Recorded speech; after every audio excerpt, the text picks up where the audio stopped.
Halo, sahabat Rukun. Bertemu kembali kita di obrolan-obrolan ringan kita bersama Rukun.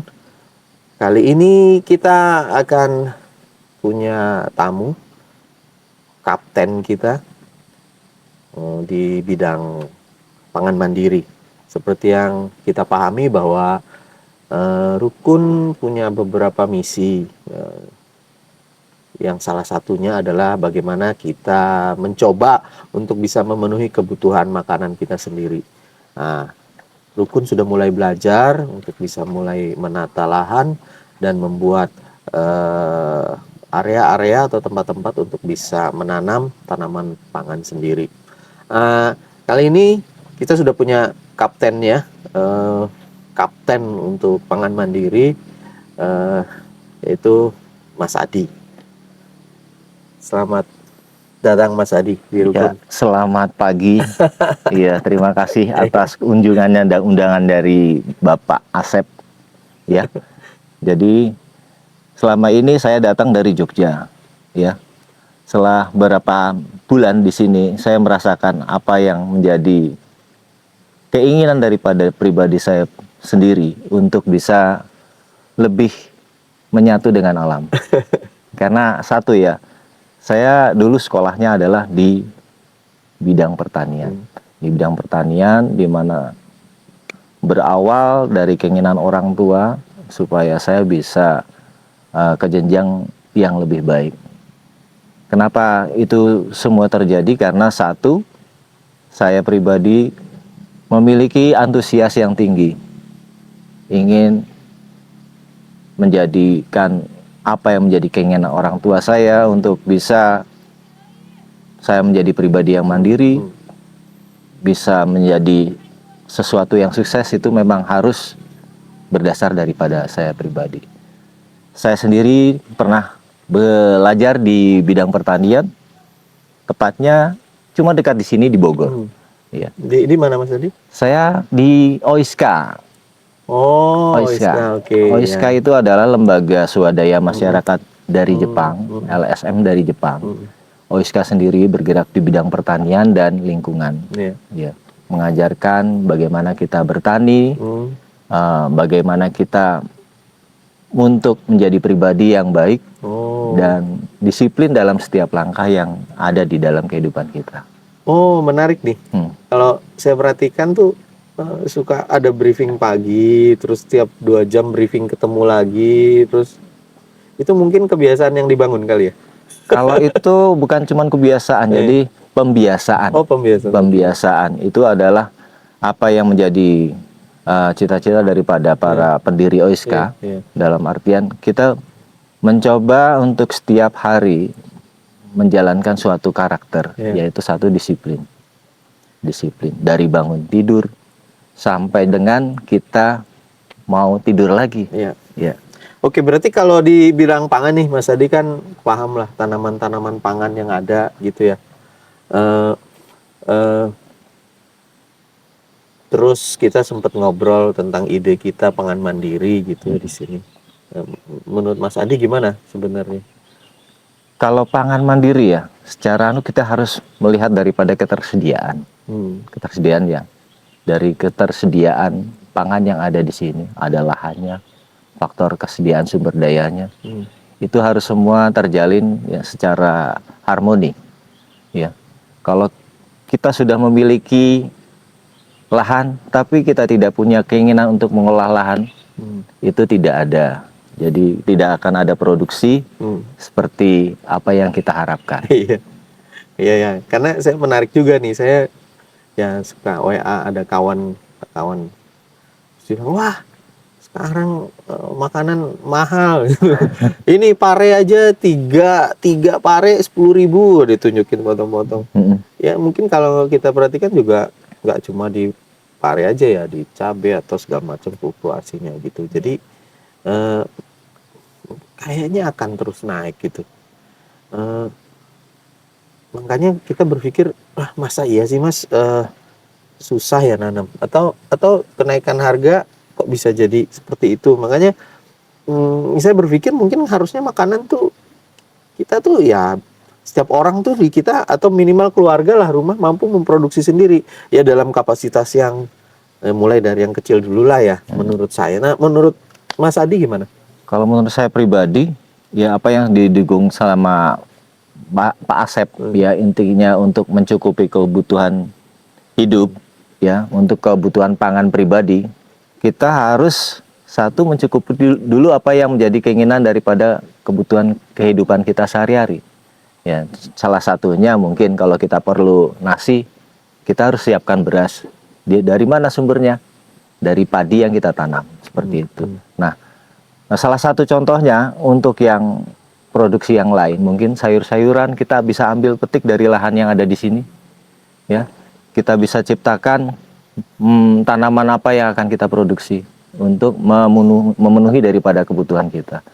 Ya, kita bisa tanam cabai, bisa untuk nyambel, ada kangkung bisa kita ambil, ya, bisa dari lahan kita sendiri.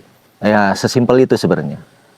Ya mungkin ya secara volume nanamnya juga kan nggak bisa sekalian banyak kali ya sesuai kebutuhan jumlah berapa keluarga yang ada di situ gitu ya. Nah sebenarnya itu juga yang sedang kita mau pelajari ya, makanya kita minta tolong Mas Adi untuk di sini. Jadi mungkin periode 2 minggu, periode seminggu, nanam cabenya berapa pohon dulu, ya gitu kan? Yeah. Untuk sayurnya gimana? Tapi iya, kalau kita pikir perlu punya tanah untuk bertanam pakan sendiri. Nah sekarang kalau untuk teman-teman yang hidupnya di perkotaan gimana?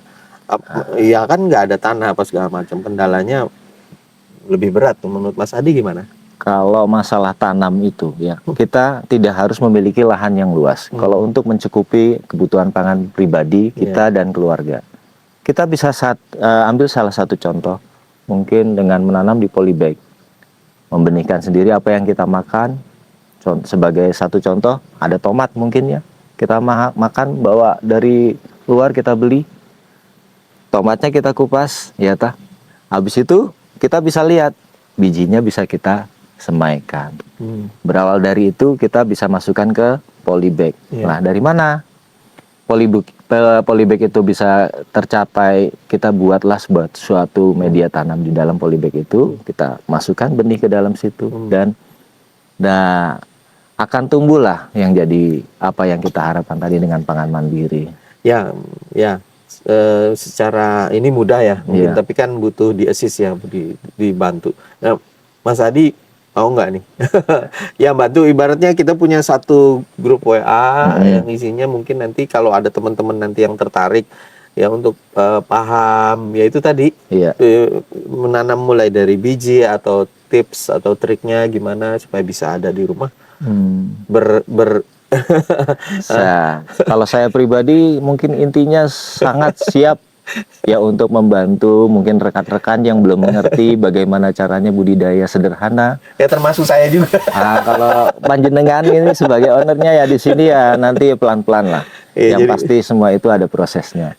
Ya, dari mulai menanam mungkin sederhana saja, cuman ambil saja benih yang mungkin ada di sekitar kita, apa yang kita beli bisa kita ciptakan sebagai pangan kita. Terima kasih Mas Adi. Jadi sahabat rukun ya, ini kita berterima kasih banyak nih, syukur alhamdulillah. Jadi nanti kita akan punya WhatsApp group. Jadi bagi teman-teman yang tertarik dengan ide pangan mandiri, terus mungkin pengen minta ya konsultasi lah, banyak tanya-tanya, kita akan bikin grup WhatsApp sendiri untuk kaitan dengan pangan mandiri ini. Jadi ya termasuk saya juga akan ada di dalamnya. Ya, karena kita di tempat ini justru masih belajar, jadi masih belajar, jadi semua masih dalam tahap ya proses lah. Jadi kita belajar bersama-sama. Yuk, kami mengajak untuk bisa untuk seperti itu. Ya minum dulu Mas. Oh siap. Wah ini istimewa ini dari air pegunungan ya. Ini air mata air asli. Jadi di tempat kita ini kita punya 4 mata air ya di daerah Bogor. Nanti tepatnya di mana nanti kita kasih tahu. Tapi kalau yang mau ya datang aja ke sini, kami undang untuk bersama-sama teman-teman yang tertarik untuk ya back to nature, menguasai lagi kehidupan dasar kita untuk bertanam untuk bisa memiliki keterampilan dasar, kemampuan untuk memproduksi pangan sendiri, tapi fun bersama-sama keluarga. Tempat kita nih di Bogor, daerah Bogor Selatan, kita punya 4 mata air, fresh, segar, udaranya juga segar, ketinggiannya 550 meter, tapi nggak jauh juga dari kota Bogor. Maksimal setengah jam kita udah sampai kota. Tapi nanti akan kita cerita khusus kenapa kita pilih tempat ini. Iya. Nah, jadi kembali ke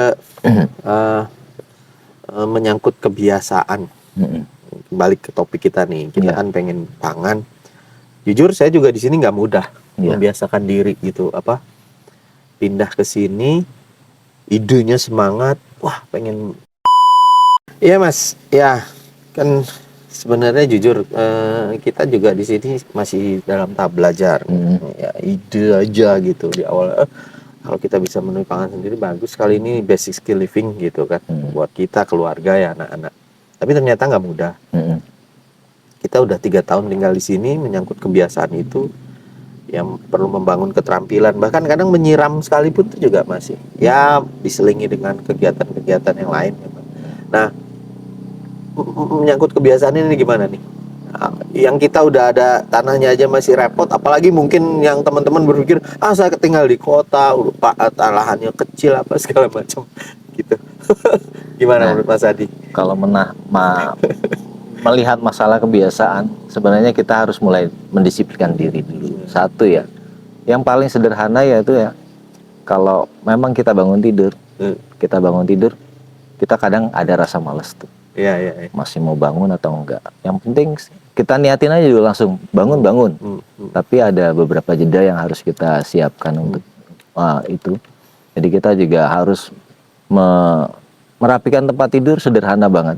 Nah, dimulainya dengan merapikan kita lagi tidur. Bicara bertani, mulainya dari merapikan tempat tidur. Merapikan tempat tidur karena apa? Salah satunya gini, dalam artian masalah saya tuh. Nah, itu masalahnya. Dalam arti kita harus meniatkan diri kita mau hari ini mau apa, kita membiasakan dari membangun tidur. Nah, dari mulai kegiatan seperti itu dirapikan. Nah, mulai itu kita akan mulai menata diri kita mau bagaimana nanti di kehidupan kita di hari-hari yang berikutnya. Masalah bertani mungkin dari kebiasaan menyiram, bangun kita udah lebih pagi nih, tanaman kita kayaknya perlu dirawat nih, jadi harus kita siram. Ada keinginan kita ya seperti merawat tanaman itu seperti merawat anak, seperti merawat bayi. Kalau kita memang sudah mempunyai niatan untuk itu, kita harus benar-benar ke arah situ niatnya. Jadi kalau udah mau menjadi petani, kita harus siap bangun pagi satu. Sebenarnya kita bisa pikirkan dari malam ya, dari hari sebelum kita tidur itu besok mau ngapain sih? Jam segini mau ngapain? Udah kita biasakan itu aja. Jadi pembiasaan itulah yang nanti akan terbentuk menjadi karakter dan bisa diciptakan juga, bisa kita create buat anak-anak kita yang nanti kebiasaan itu akan mengalir begitu aja. Ya karena menyangkut bertanam ya jujur aja saya umurnya udah sekian ya, karena memang dari dulu tidak dibiasakan, dari sekolah juga nggak dibiasakan sih. Ya artinya ya dalam proses seharinya tidak ada proses menanam, di sekolah pun kan nggak juga nggak ada, kita ya langsung belajar. Kebetulan mungkin juga bukan sekolah alam gitu kan. Ya jadi emang buat saya secara pribadi melihat bahwa ini suatu hal yang boleh bilang berat lah untuk bisa merubah sebuah kebiasaan baru yang akhirnya kita punya supaya bisa punya keterampilan, kemampuan untuk bisa bertanam gitu ya, mengolah tanam sendiri, padahal itu juga berbagai jenis tanaman gitu. Tapi ya paling tidak kita udah punya niatan lah. Makanya mudah-mudahan Mas Adi bisa bantu ya, untuk ya kita supaya bisa berhasil lah di sini gitu. Ya mungkin sebagai awal ya itu yang bisa kita sampaikan. Jadi mungkin ada apa yang bisa Mas Adi sampaikan buat saya, buat kita, buat teman-teman yang mau baru mulai tertarik nih atau mau mencoba yuk bersama-sama memenuhi kebutuhan pangan mandiri nih. Nah, dengan adanya saya di sini, sahabat rukun jangan khawatir ya, nanti Ya mungkin nanti bisa saling belajar ya bersama saya juga dengan Pak Asep sebagai owner daripada Rukun. Dalam artian ini nanti kita sama-sama bisa menggali apa yang ada potensi di sini, ya, untuk bertani, belajar disiplin, belajar memproduksi pangan yang nanti akan sama-sama kita kelola dengan baik. Di sini sudah ada sumber daya yang paling menjadi incaran orang-orang ya tuh. Salah satunya adalah air. Di sini dekat sumber mata air dan sumbernya ada di sini. Kita nggak usah jauh-jauh di Rukun ini.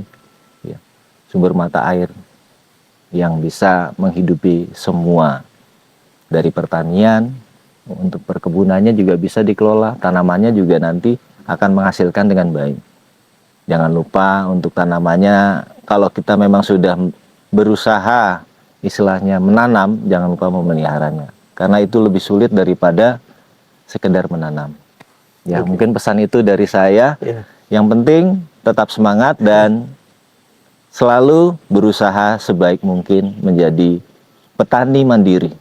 Itu saja dari saya. Terima kasih, sahabat Rukun. Ya. Oke, makasih Mas Adi. Jadi sahabat, ya itu sebagai pembicaraan awal dari kita. Jadi nanti akan ada sesi-sesi berikutnya sama Mas Adi. Karena Mas Adi sebagai kapten di Pangan Mandiri, tentunya kita akan diskusi banyak nanti mungkin secara teknik, cara membuat media atau segala macam. Dan ini terbuka juga, nanti kita punya WhatsApp group. Bagi teman-teman yang tertarik bisa tanya langsung, nanti langsung diasuh sama Mas Adinya ya, bukan artificial intelligence, bukan ya, jadi dijawab langsung. Dan kita membangun komunitas yuk sama-sama. Kami mengajak dari Rukun ini, bagi teman-teman yang punya ketertarikan, yuk datang ke tempat kami di sini, kita ngobrol-ngobrol seru tentang bagaimana, atau mungkin yang udah ada duluan yang udah lebih berhasil, mungkin bisa ikut sharing di sini supaya kita bisa membangun pangan mandiri minimal di keluarga kecil kita, komunitas kecil kita ini. Di sini kita punya arena olahraga, arena bermain, ya. Nah, pokoknya seru lah. Komplit. Saya sudah merasakan kenyamanan di sini. Ada bisa main futsal, mini soccer ya. Kalau mau main basket, bisa juga. Mau berenang, ya, main catur semua. Mainan desa di sini ada semua loh. Mau obor suluh obor itu kalau malam-malam cari belut juga bisa.